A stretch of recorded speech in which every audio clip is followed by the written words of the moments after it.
Friends, ಇವತ್ತೊಂದು 1 packet ರೊಟ್ಟಿಯಿಂದ ನಾವು ದಿಢೀರಾಗಿ ಒಂದು ತಿಂಡಿ ಮಾಡುವ.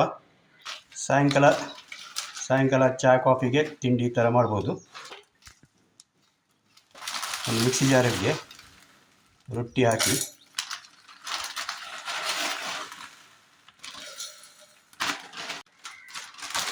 ಜಾಸ್ತಿ ನೈಸ್ ಮಾಡಬಾರ್ದು, ಸ್ವಲ್ಪ ತರಿಯಾಗಿ ಗ್ರೈಂಡ್ ಮಾಡಬೇಕು. ಮಿಕ್ಸಿ ಜಾರಿಗೆ ಹಾಕಿ ಪುಡಿ ಮಾಡಿ ತಗೊಳ್ಳುವ.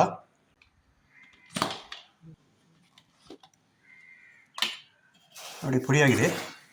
ಇಷ್ಟು ಪುಡಿ ಆದರೆ ಸಾಕು. ಇದನ್ನು ಕೈಯಲ್ಲಿ ಸಹ ಪುಡಿ ಮಾಡ್ಬೋದು. ಒಂದು ಪಾತ್ರೆಗೆ ಹಾಕೊಳ್ಳುವ. ತೆಂಗಿನ ತುರಿ ಇದಕ್ಕೆ ಹಾಕುವ. 1 ಪ್ಯಾಕೆಟ್ ರೊಟ್ಟಿಗೆ ಅರ್ಧ ಗಡಿ ತೆಂಗಿನಕಾಯಿ ಸಾಕು. ಸಕ್ಕರೆ ಹಾಕೊಳ್ಳುವ. 1 2 3 ನಾನು 3 ಟೀ ಸ್ಪೂನ್ ಹಾಕಿದ್ದೇನೆ. ನಿಮಗೆ ಸ್ವೀಟ್ ಜಾಸ್ತಿ ಬೇಕಾದರೆ ಜಾಸ್ತಿ ಹಾಕ್ಕೊಳ್ಳಿ. ಸಕ್ಕರೆ ಬದಲು ಬೆಲ್ಲ ಸಹ ಹಾಕ್ಬೋದು. ಫ್ರೆಂಡ್ಸ್, ಇದನ್ನು ಮಿಕ್ಸ್ ಮಾಡುವ ಚೆನ್ನಾಗಿ. ನೋಡಿ, ದಿಢೀರ್ ತಿಂಡಿ ರೆಡಿಯಾಗಿದೆ. ರೊಟ್ಟಿ ಪುಡಿಯ ಸ್ನ್ಯಾಕ್ಸ್.